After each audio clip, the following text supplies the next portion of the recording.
Hi, and welcome to Creepy Crime Story, where the darkest truths aren't imagined. They're real.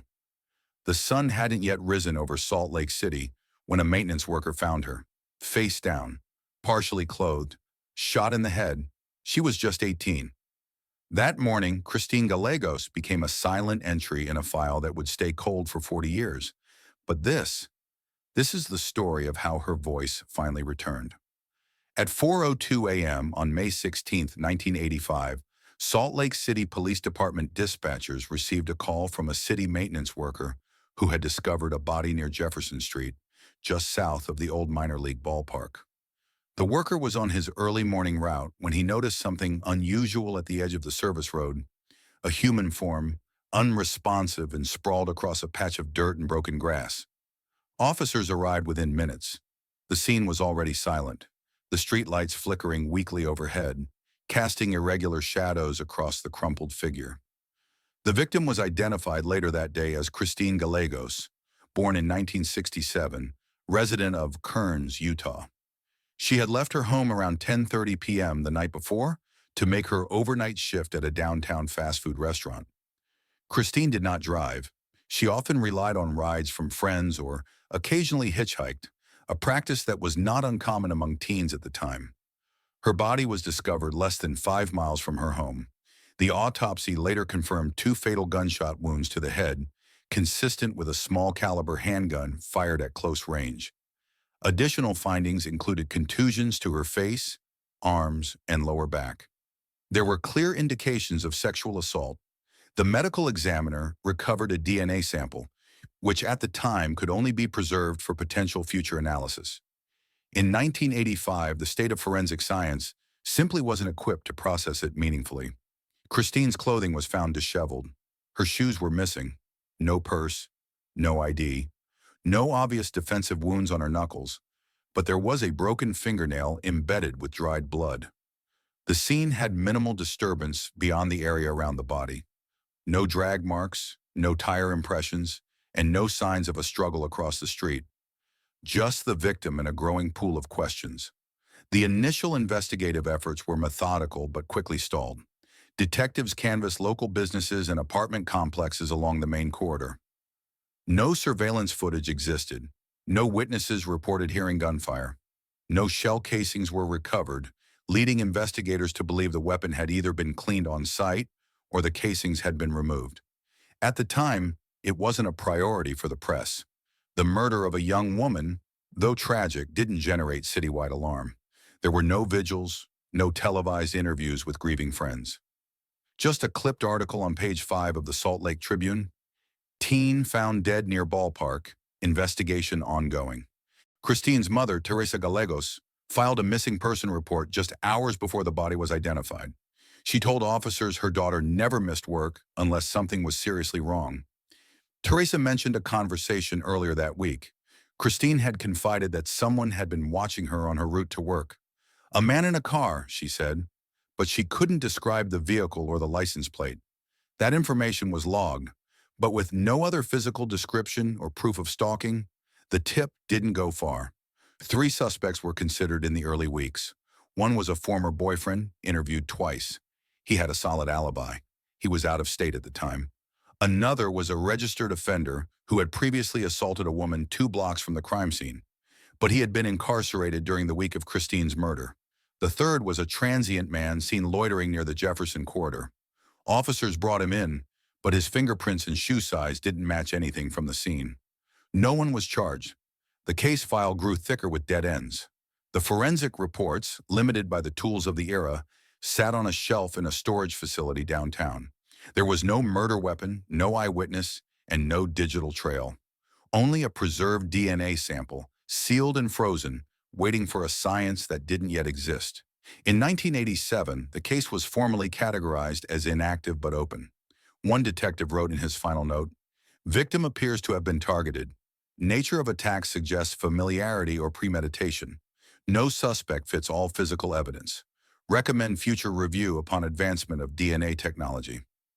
Christine's mother moved out of Utah 2 years later. No other family members were available for sustained contact. For most people, the name Christine Gallegos faded from public memory. But within the Salt Lake City Police Department, her file remained, waiting. The evidence box was marked with a thin strip of red tape, its label barely legible. Gallegos, Christine, homicide, 05 Ahu 1685.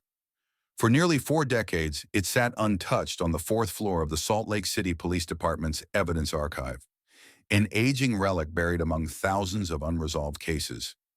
It wasn't forgotten, but it wasn't prioritized either. In the late 1980s and early 90s, homicide investigations in Utah, like much of the country, operated under limitations that today would be considered outdated. DNA existed in theory, but forensic labs had neither the resolution nor the databases to build suspect profiles unless a perpetrator had already been convicted of another crime. Christine's case, absent fingerprints, eyewitnesses, or a murder weapon, offered little to work with. The DNA sample collected from her body in 1985 had been properly preserved, a fortunate decision by a forward-thinking technician who insisted on freezing the evidence for future utility. It remained stored in a labeled vial for more than a decade without re-examination. This wasn't unusual. Cold cases, especially those involving female victims with no apparent suspects, often fell down the priority list unless there was public pressure or internal push. By 1999, the state of Utah had begun adopting the Combined DNA Index System, CODIS, a centralized database maintained by the FBI. Christine's biological sample was submitted for a basic DNA profile. It generated a partial match, only YSTR markers, but no confirmed hit. It was entered into the system as a placeholder, awaiting technological advancement or a future match. The case was reviewed briefly in 2003 by a new investigator, a detective lieutenant recently reassigned to the cold case unit. According to internal memos, he flagged the Gallegos file as potentially solvable pending database growth. That note would remain the most recent action in the file for the next 16 years. Christine's personal history was minimal but clear. She had no criminal record, no history of psychiatric illness, no known enemies. Her social life was quiet. She lived with her mother and younger sibling, held a job, and was reportedly applying to attend Salt Lake Community College. The risk factors often cited in violent crimes, intimate partner violence, drug exposure, gang activity, were absent. It was what criminologists refer to as a low-likelihood victim profile, a person with no discernible reason to be targeted. That fact alone made her homicide particularly disturbing. Between 2005 and 2015, Christine's file was part of a batch reviewed intermittently by rotating personnel. The case log shows entries in 2008 and 2011, both related to DNA sample resubmissions. No new matches were found. No suspects were ever formally added or cleared beyond the 3 men questioned in the original investigation. The third-party transient was deceased. The other 2 were either incarcerated or relocated out of state. None were viable leads. In 2019, Salt Lake City PD entered into partnership with a private analytics group focusing on forensic backlog assessment.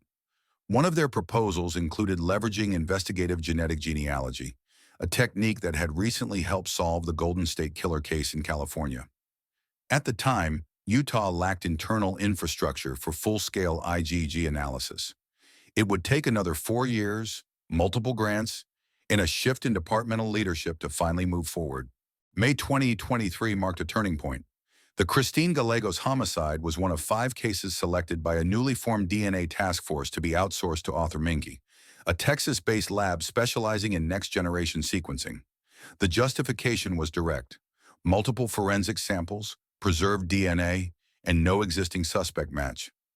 From an efficiency standpoint, it was considered a high-yield candidate. Othram received the DNA in June 2023. Over the next several months, their genealogists constructed a dense family tree using hundreds of genetic markers. Each branch narrowed the pool. Relatives were contacted. Public databases were mined. Within 3 months, they had a name. It wasn't a suspect. Not yet. But it was a person who had never appeared in the original investigation. Male, former military, stationed in Utah in 1985. The profile aligned too cleanly. Salt Lake investigators reviewed service records, archived base rosters, and duty logs from Hill Air Force Base, located approximately 30 miles north of Salt Lake City. The name appeared twice, once on a 1985 transfer report, once on a disciplinary file log just weeks after Christine's murder. But the individual in question had no criminal record, no DNA on file, no known connection to the victim. There was hesitation internally. Cold cases bring weight, expectations from families, pressure from within. Sometimes opening a case after decades leads nowhere, but sometimes it doesn't. In August 2023, a genealogical match was confirmed through a relative who agreed to submit a reference sample. That sample narrowed the focus to a single paternal line. It was no longer a question of if, only when. When they would verify, confirm, and close, the Christine Gallegos homicide file was archived under case Kern SL-CPD 1985-1227. Inside a weathered cardboard container sealed with official property tape were 12 individually tagged items, most of them bagged by the original crime scene technicians in the early morning hours of May 16, 1985. For decades, the evidence had remained preserved but dormant. In late 2023, for the first time in nearly 40 years, those items were re-examined not as relics, but as renewed opportunities. Each object was cataloged and scanned into the Salt Lake City Cold Case Task Force database. The inventory was precise: victim clothing, swabs from bodily fluids, fingernail scrapings, fiber samples, photographs, a single shoe print casting, and residue collected from her hands and face. The physical evidence from that night had been stored properly, temperature-controlled, undisturbed. What stood out immediately to the modern forensic team was the quality of the original evidence collection. In 1985, the responding officers and forensics techs had followed protocols that, though standard for the era, were methodical by today's standards. Blood samples had been taken not just from beneath the fingernails but also from the cuticle edges in the inner palm. This indicated an effort to preserve trace evidence during autopsy, something many jurisdictions at the time did not prioritize.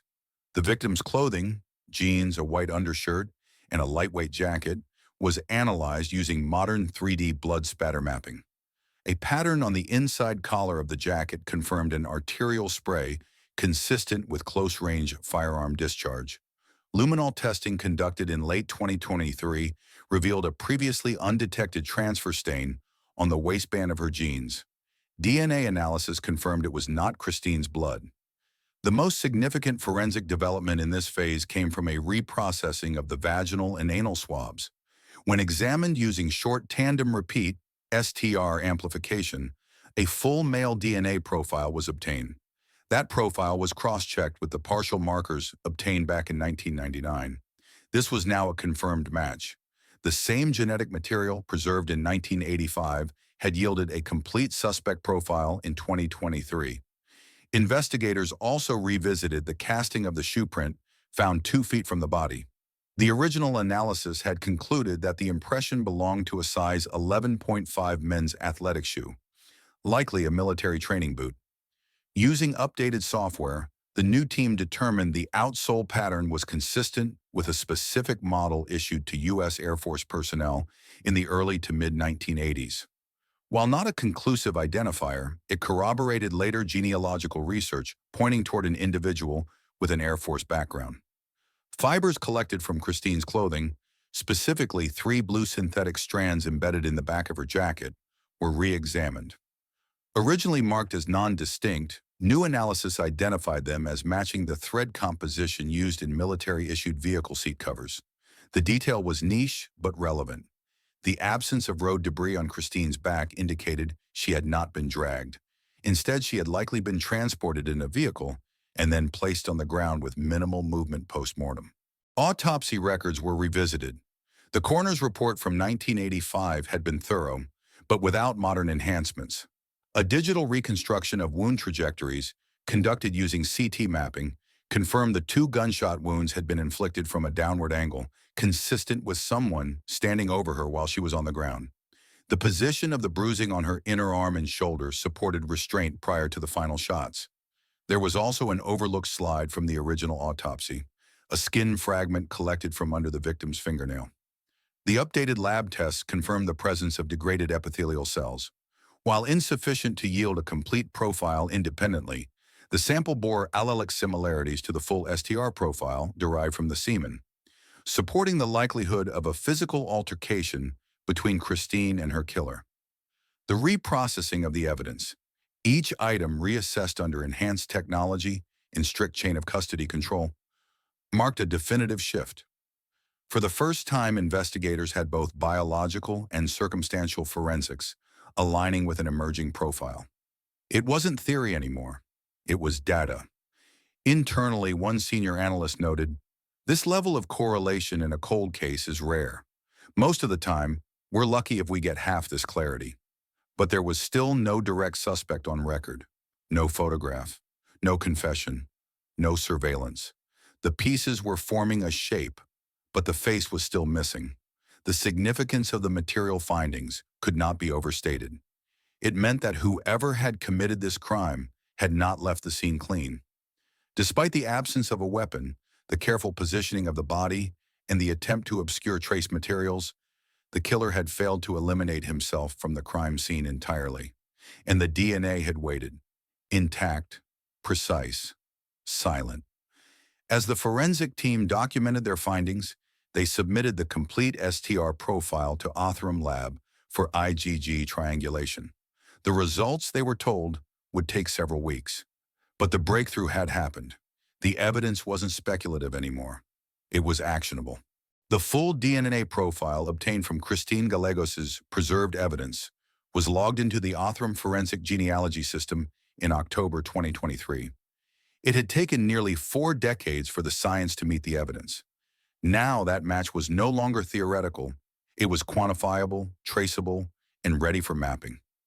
Unlike CODIS, which relies on matching DNA to existing entries in a criminal justice database, investigative genetic genealogy, IgG, works backward. It identifies partial genetic matches with civilians, distant relatives who may have submitted their DNA to open-source databases for ancestry research. From there, genealogists reconstruct family trees, working down generation by generation until only one candidate fits the time, location, and biological profile. The DNA retrieved from Christine's case yielded a robust STR and SNP profile, enough to run cross-matches across GED match and family tree DNA, both of which permit law enforcement access under approved protocols. Within 6 weeks, Othram's team had narrowed the possibilities to a single lineage, a male-descended line originating from Alabama, with branches in Utah and Nevada. The tree was complex, over 400 relatives spread across 4 generations, but only 2 men matched both the biological sex and the geographic presence in Salt Lake City during May 1985. One was 17 at the time and still in high school. The other had been stationed at Hill Air Force Base, 30 miles north of Salt Lake City, between March 1984 and July 1985. His name had never appeared in the original investigation. No witness mentioned him. No record connected him to Christine Gallegos. But according to Air Force personnel logs obtained by subpoena, he had the opportunity. He was on night leave during the 15th and 16th of May 1985. No overnight watch, no housing inspection, no barracks log-in past 10 p.m. And he fit the forensic modeling, male military-issued footwear, proximity, and now a near-direct genetic link. Salt Lake investigators contacted the genealogical lead's next of kin and requested a voluntary DNA sample. The request was made discreetly, without public notice or press involvement. The individual, a cousin in Georgia, agreed. The sample was overnighted to the Utah State Crime Lab for comparative analysis. When the results came back, they confirmed a 98.8% likelihood of shared paternal lineage. Statistically, this narrowed the match to within 1 degree of separation. Combined with military records and the suspect's known whereabouts, the evidence passed from circumstantial to compelling. Still, one problem remained. The suspect was deceased. A background check confirmed that the man had passed away in July 2023 of natural causes. He was 65 years old at the time, retired, and living in California. He had no criminal record, no pending cases, and no documented interactions with Christine Gallegos. There were no confessions, no suicide note, no DNA previously logged into law enforcement databases. He had never been a suspect, not even once. Internally, the confirmation created an unusual situation. Legally, the case was now solvable but not prosecutable. There would be no arrest, no trial, and no ability to challenge the forensic match through cross-examination. However, the DNA evidence exceeded all current legal standards for posthumous identification, and the chain of custody had been preserved for over 38 years without compromise. Investigators compiled a full internal report, which was reviewed by the Salt Lake County District Attorney's Office and a forensic advisory board. All parties reached the same conclusion. The forensic findings, combined with service records, geographic proximity, and familial DNA triangulation, identified the offender beyond reasonable doubt.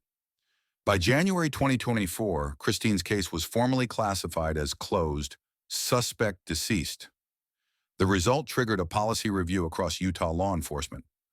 Cold case units statewide began reassessing which archived sexual assault kits could be viable candidates for IgG testing.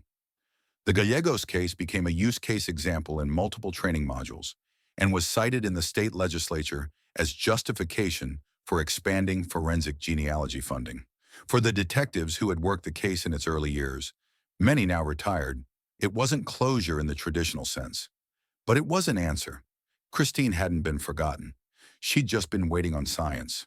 In towns like Salt Lake City, where cold cases rarely get second chances, the weight of proof, once considered lost, had finally spoken for her. It didn't undo what happened, but it made sure it would never be labeled unsolved again. The man identified through forensic genealogy had a name. Publicly, it was withheld in the initial press release.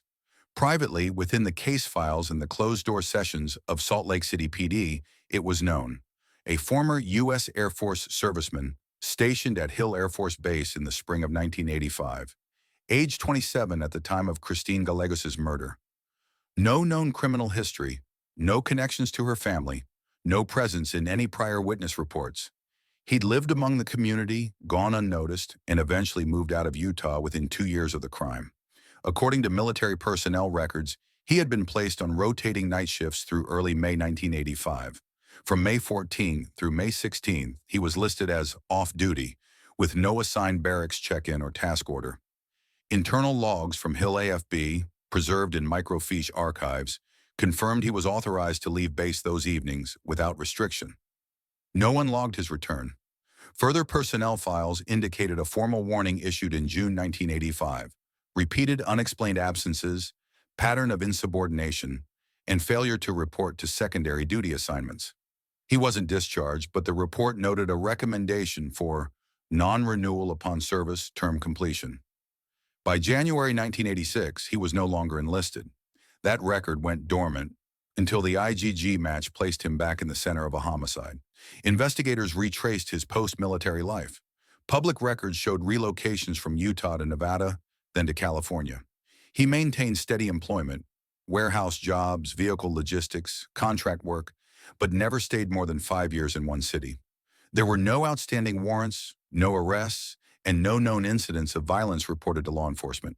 But when interviewed, 2 former co-workers recalled his behavior in the late 80s and early 90s as withdrawn and hypervigilant. One remembered he would always sit facing the exits. Another described him as someone who never got close to anybody. None of this was admissible. It wasn't evidence, but it aligned. Forensic correlation between the physical evidence from 1985 and his known military status grew stronger under renewed review. The footwear casting matched the general issue of his assigned unit's standard training boots. The blue synthetic fibers found on Christine's jacket were traced to a line of seat covers used in Air Force transport vehicles at Hill AFB during that exact period. A 1985 inventory log listed him as assigned to vehicle rotation duty 3 times in that same month. His specific assignment on May 13th was unrecorded. There was no journal, no photos, no computer logs, no text messages. Digital forensics didn't exist then, and the man had left behind no personal devices tied to the crime. The case rested entirely on preserved biological evidence and reconstructed movements. But that was enough. Christine Gallegos had been missing for only a few hours before her body was found.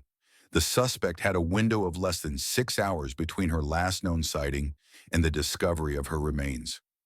Based on wound modeling and core temperature reports from the original autopsy, She was likely killed between 11:30 p.m. and 1 a.m., the same window during which the suspect was off base, unaccounted for.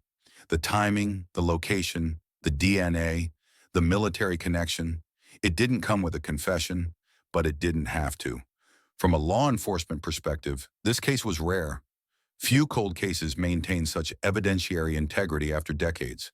Fewer still could be closed with forensic certainty in the absence of a living suspect. Christine's file, once reduced to a dust-covered box and a case number, was now part of an internal training model for how evidence preservation, when done correctly, can overcome time. For the community, there was no public trial, no cross-examination, no sentencing. But there was something that mattered more: confirmation. The suspect had lived among them, not as a legend or ghost story, but as a man with a job, a vehicle, and no criminal record. And while he'd left no trace in memory, the evidence left a perfect trail behind him. In criminal investigations, we often ask whether time works against justice. Sometimes it works for it, if you know how to listen to the science. On May 15, 2025, exactly 40 years to the day since Christine Gallegos was murdered, the Salt Lake City Police Department held a press conference to formally announce the closure of one of the longest-running cold cases in Utah's history. The decision to go public followed weeks of internal review, legal clearance, and forensic verification. All departments involved, homicide, cold case, forensics, and the district attorney's office, had signed off. The room at headquarters was quiet, the tone professional. There was no fanfare, no dramatic reveal, just a podium, a few chairs, and a printed timeline displayed to one side of the press corps. Acting Deputy Chief Catherine Elridge opened the session with a statement grounded in facts. The suspect had been identified through investigative genetic genealogy, corroborated by biological evidence collected in 1985, and confirmed through familial DNA. He was deceased. No prosecution would follow. Christine's name was spoken clearly, without euphemism or avoidance. Her photo, originally taken for her high school yearbook, was displayed behind the podium. She hadn't been reduced to a case number. She remained the center of the investigation, even in closure. Representatives from Othram Labs and the Utah State Crime Lab were present, but did not speak. Their reports had already been vetted and made available in a public release. The language remained clinical. STR match, fiber correlation, military proximity, service record alignment. No assumptions, no extrapolation. Reporters were allowed one round of questions. All inquiries about motive were redirected to the statement, "We can only speak to the evidence." Questions about the suspect's identity were answered by confirming his military status and history in Utah, but withholding his name per state privacy policy on non-charged deceased individuals. One journalist asked why the department waited until now to release the information. Elridge's answer was direct: "Because now, and only now, we could say with certainty who was responsible." Christine's mother, Teresa Gallegos, did not attend. A family liaison read a short prepared note thanking investigators for never closing the case. It was brief, unemotional by design, but it acknowledged the finality of the outcome. Behind closed doors, the department had spent months preparing for the public phase. Every claim had to meet legal, ethical, and scientific scrutiny. In the era of digital misinformation, even a closed case had to be bulletproof. There were no loose ends in this one. The evidence was preserved. The chain of custody was clean. The conclusions were narrow, exact, and repeatable. Internally, investigators acknowledged a tension that often follows cold case resolution without prosecution. Justice had been confirmed, but not delivered. The suspect never faced the consequences. He never made a statement. There was no remorse, no accountability. Only a profile, a date of death, and a closed file. Yet in the context of real-world criminal investigations, this outcome wasn't meaningless. It demonstrated what preservation, patience, and scientific integrity could achieve. Even 4 decades after a crime, the case became more than just a closure statistic. It was proof that forensic science, when combined with careful documentation, can outlast the silence of time. As the press conference ended, no one applauded. There was nothing celebratory about it. But there was resolution. In a system that doesn't promise closure, that's a rare and powerful thing. Following the closure of the Christine Gallegos case in May 2025, the Salt Lake City Cold Case Unit initiated a standard post-resolution review. This is protocol when a homicide suspect is conclusively identified, especially one with military clearance and no prior criminal record. The goal is to determine whether that individual may be tied to additional unsolved crimes that share forensic, geographic, or behavioral similarities. Christine's case was not unique in method. Blunt force trauma, sexual assault, execution-style gunshot wounds, but its forensic clarity made it a reliable reference point. Within 2 weeks of the press conference, the department compiled a list of unsolved violent crimes involving female victims in the Salt Lake area between 1984 and 1986. They focused on 3 open cases. The first involved a 19-year-old woman, last seen on State Street in March 1985. She was never reported missing by family, but a body never positively identified was discovered in a drainage canal outside the city weeks later. No DNA had been collected at the time. The remains were degraded, but the location, timeline, and victim profile bore key parallels. The second case occurred in July 1984. A woman in her early 20s, known to engage in survival sex work, was found unconscious but alive behind a warehouse near the old rail yard. She survived the assault but was unable to provide a suspect description. The assault kit was never tested. In light of the Gallegos closure, her evidence was reprocessed with modern techniques in June 2025. A degraded YSTR profile was recovered, showing allelic similarities to the DNA identified in Christine's case. It was not a match, but it wasn't ruled out. The third case, dated December 1985, involved a Jane Doe recovered near Ogden, roughly 30 minutes north of Salt Lake. The body had been buried in snow for several days. Cause of death was listed as hypothermia, but post-mortem findings showed evidence of sexual trauma and defensive wounds. No identification was ever made. The body was exhumed in 2020 for DNA testing, but there was no match in CODIS.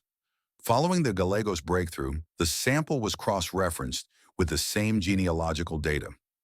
Partial overlaps were found in the mitochondrial DNA, suggesting potential contact with someone from the same family line as the Gallegos suspect. Investigators noted the pattern but withheld conclusions. These cases were not reopened as homicides directly tied to Christine's killer. There was no definitive physical evidence, no matching STR profiles, no linked weapons, no witnesses. But for the first time in decades, they were no longer considered cold in isolation. Instead, they were now categorized as adjacent profiles, monitored for forensic overlap and pending reevaluation as technology advanced. This shift highlighted a broader systemic issue. In the 1980s, many cases involving marginalized victims, especially those without vocal families or sustained media attention, were poorly documented or deprioritized.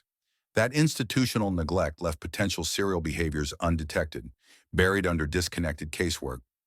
Christine's case was different only because the sample had been collected thoroughly and preserved properly. Forensic science can reconstruct a crime, but it cannot recover what was never documented. And in cases where evidence is minimal or improperly handled, the gap between suspicion and confirmation remains wide. The possibility of multiple victims remains plausible, but unproven. What changed after Christine's identification was not just the outcome of one case, but the re-examination of an entire period in Salt Lake's criminal history. The Cold Case Unit expanded its analytical model, adding digital mapping tools to overlay victim locations, offender residence histories, and forensic timelines. They also launched a public awareness campaign encouraging families of missing women from that era to come forward, even if their cases had never been formally reported. No additional charges were ever filed, but internally, Christine's case became a benchmark, not just of what went right, but of what had been missed. There are times when evidence speaks clearly. Other times it stays silent. But every untested kit, every unnamed Jane Doe, and every overlooked report is still part of the same story. The man responsible for Christine Gallegos' murder never stood trial. He was never arrested, never questioned, never even knew he had become the focus of a renewed investigation in the final months of his life. By the time the DNA match reached his name, he had been dead for nearly 2 years. There would be no prosecution, no courtroom, no testimony. What remained was evidence, biological, circumstantial, and preserved without compromise for nearly 4 decades. In the absence of a legal verdict, the decision to close the case rested solely on forensic certainty, and that standard had been met.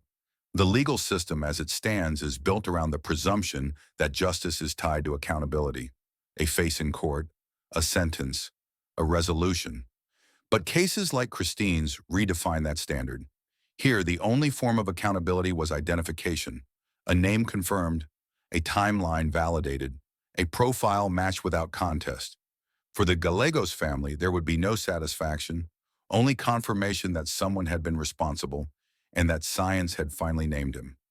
Inside the Salt Lake City Police Department, Christine's case prompted a quiet review of all unsolved homicides involving young women from the 1980s.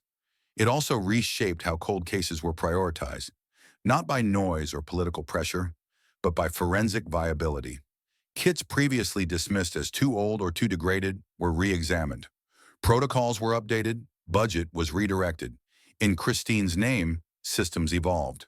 For detectives involved in the resolution, the outcome was emotionally neutral but professionally significant. There was no elation, just precision. A job completed to the best of current scientific ability. What mattered most was that the answers provided were built on data, not theory.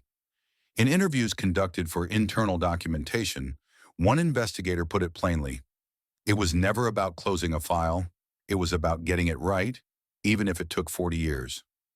Christine's family, now spread across states, declined additional media interaction after the press conference.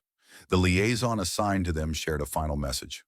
The family appreciated the closure, but did not consider it justice.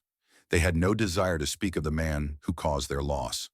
Their focus was on the daughter, sister, and young woman whose life had been erased without reason, and whose name until recently had lived only in storage boxes in unvisited archives.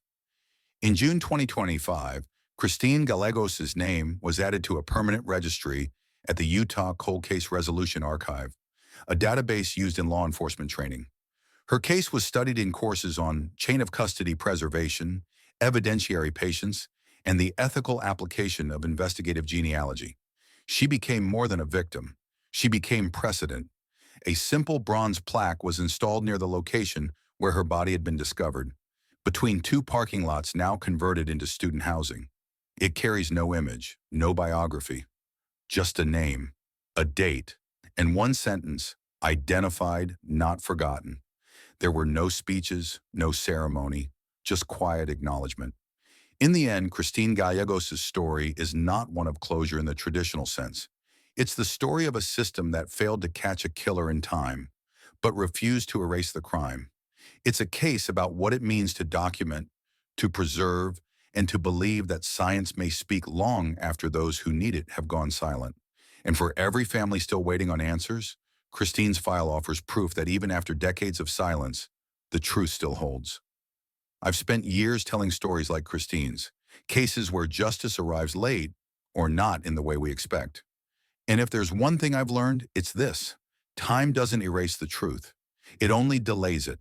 For anyone who has ever felt forgotten, this case is proof that persistence matters, that even in silence, your story still has a voice. Now I want to hear from you. What part of Christine's journey stayed with you most? Do you think justice without a trial still counts as justice? Drop your thoughts in the comments. Let me know where you're watching from, or why this story moved you. And if this video spoke to you, inspired you, or made you think deeper about how we value the past, subscribe to the channel so you won't miss the next case we uncover together.